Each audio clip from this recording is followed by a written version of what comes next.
Hello, Junior Ones. This is Chrissy Lambie coming to you from Career and Professional Development. I just wanted to do a quick recording for the cover letter workshop. I had done the presentation today and forgot to record, so I wanted to do a recording. And I'll get this out into the Canvas course for everyone to have access to.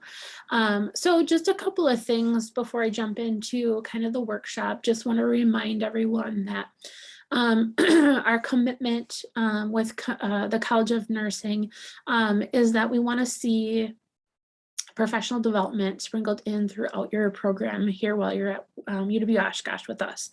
So if you remember, you probably would have seen me last semester in Soft 2, where we talked a little bit about resumes and building those documents. So now is also a good time to revisit those documents and add anything that you've completed or engaged in since last semester. Every semester we'll come and talk and I'll try to remind you to add things because throughout the program, you'll have opportunities to use that resume for different things. So again, you'll see me in this semester talking about cover letters. In the following semesters, you'll see me talk about interviewing and networking and professional development, professional communication. And so I think what's really cool about the College of Nursing at UW Oshkosh is that we have a wonderful partnership where not only are you technically trained and academically prepared as nurses, but also we help to round you out professionally with some professional development as well. So just wanted to touch on that reminder yeah, just to give you that quick insight to that commitment that we have.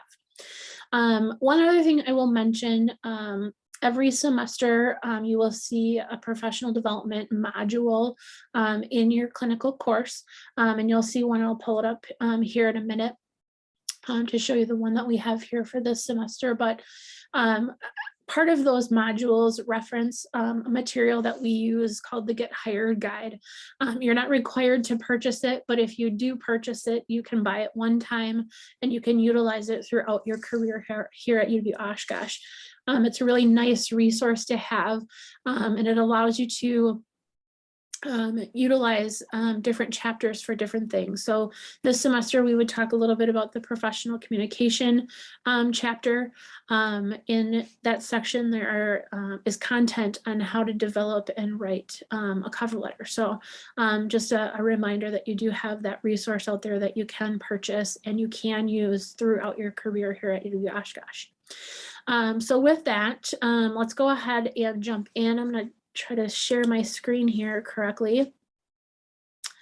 Let's see. I am going to switch over. Here we go.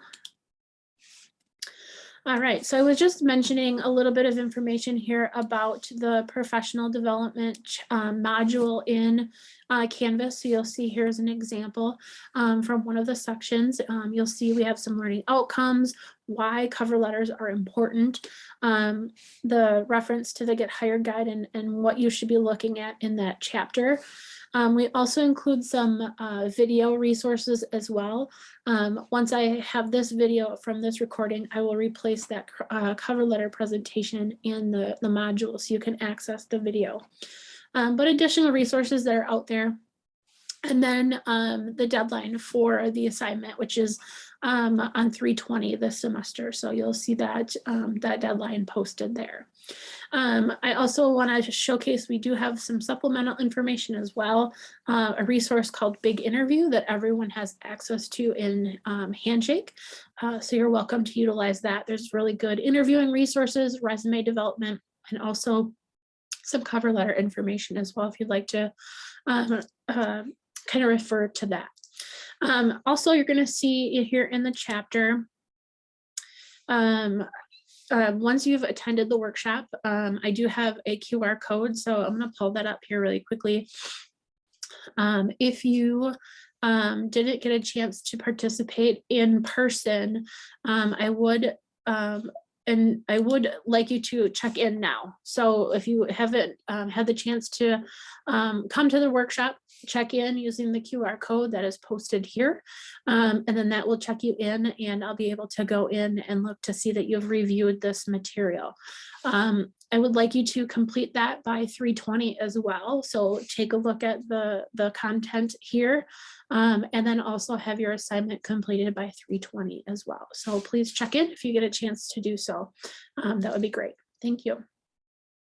So let me go back over to the Canvas course.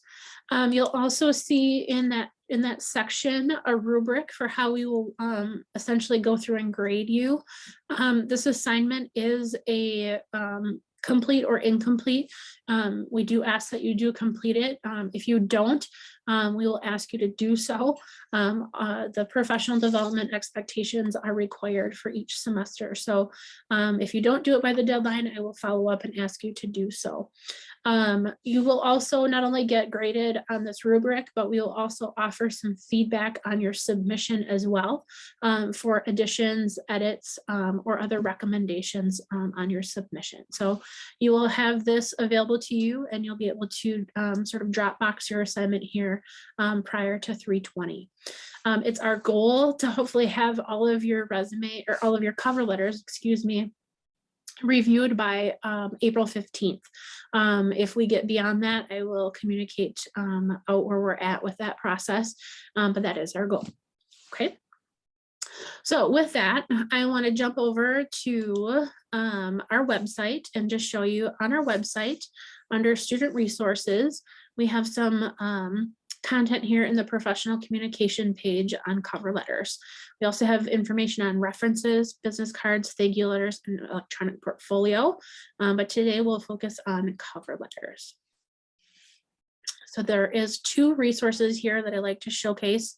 One being a cover letter outline, and another being an actual written sample, which we'll kind of talk through a little bit of both. So I'm going to pull up the cover letter outline. I'm going to make this a little bit bigger here so we can see it. So on this particular sample, you'll see that at the top of this version, we want to recommend that you use whatever resume header you have on that document.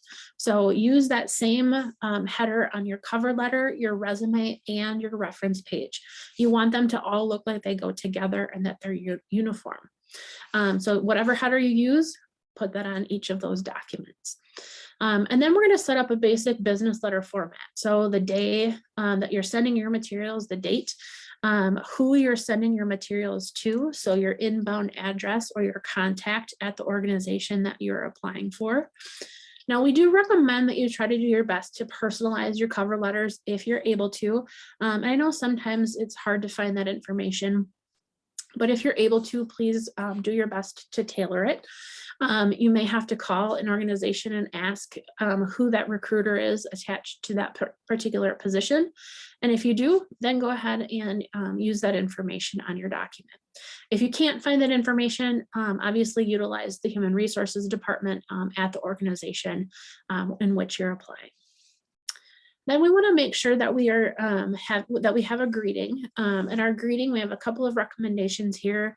Very basic, first and last name, or you can use the appropriate honorific, Mr., Ms., etc., and their last name. If you don't have a way to personalize it, we don't recommend that you use to whom it may concern. We do recommend that you utilize dear hiring manager, dear human resources, recruiter, you know, those nurse manager, those would be some good examples for your greeting. Next, you'll see we have the cover letter broken down into a few different paragraphs. The first being an introduction paragraph. In that introduction, we want you to identify what is the position that you're applying for and where you found out about it. In particular, if you are being asked to apply by someone within an organization, you are being referred to apply, we definitely recommend that you insert that into that first paragraph.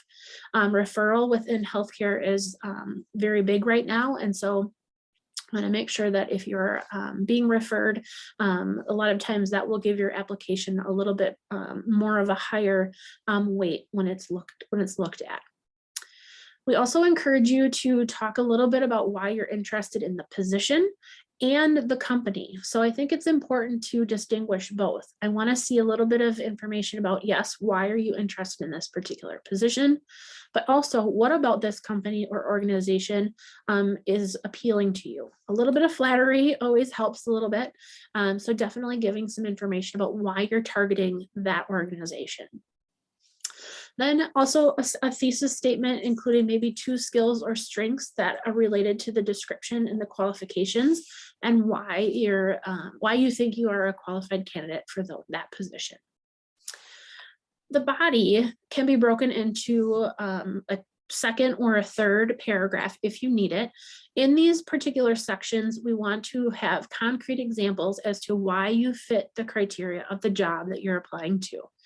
So in this paragraph or two, you want to talk about specific examples, specific skills or experiences that you've had that qualify you. So go back to the job description and then look at what are the preferred qualifications, what are the requirements, and identify places where you can showcase skills that meet those expectations. One note that I do like to recommend with the body paragraphs, the 2 middle paragraphs here, is make sure that they are each focused. So one particular paragraph is maybe focused on your skills, Maybe your second paragraph, your next paragraph is focused on experiences. You definitely want to make sure that you're not muddying the waters. So make sure each paragraph has its own focus. You'll also do a conclusion paragraph, so indicating what you have attached in your application. So whether it's a resume, maybe it's letters of recommendation, maybe you have a reference page, indicate what you have included in your application. Reiterate your interest in the position, thanking the reviewer for their time to look at your application. And something I also like to see in your application or in your closing paragraph here is a follow-up. When will you follow up on your application? I usually encourage anytime between 7 and 10 days after you send your application that you would indicate that you would follow up on your application to make sure that it has been received. You can also insert an electronic signature here at the end, or you can utilize a signature font as well. Something else that I mentioned in the workshop today in person is that when you submit your documentation for application, you can include everything in one document. So a cover letter, a resume, maybe a reference page. And you should submit those as a PDF when you're submitting them so that the reviewer sees your documents as you intended them to be seen. Okay, so that's kind of the outline of the document. Let's jump over and I'll take you over to look at the written version. The written version, this Tailor Tighten option, make this a little bigger here, is written following the format that we talked through. So the header that we were talking about for the resume is listed at the top here. The date, who we are sending our information to, our greeting. And then you can see here, we have the 4 paragraphs we were talking through. So in this first paragraph, indicating what the position is that they are applying for, where they found out about the position, and why they're interested in that organization. You'll additionally see in the body here, experiences where they talk about skills and experiences that they've had that help to qualify them for the position. You'll also see in the bottom here, in the closing paragraph, what they've attached, thanking them for their time, and then also the follow-up there at the end, that salutation and electronic signature.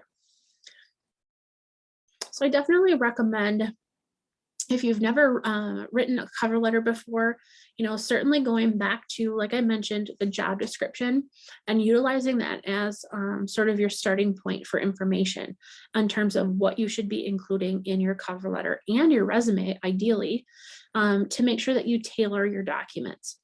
A cover letter should be tailored for each position that you apply for. We do not recommend that you utilize one cover letter for many positions.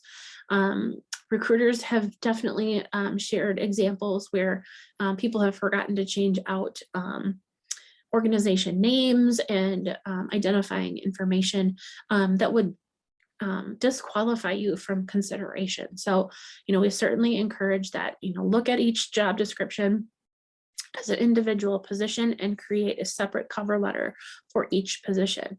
Now, you may include similar things in each cover letter, but just be very, very careful in making sure that that cover letter is tailored specifically to the position and the organization that you are targeting. Okay, so with that, I do want to offer just a few pieces of follow-up. I'm going to pull up that QR code here again real quickly, just in case you need to check in again or missed it before.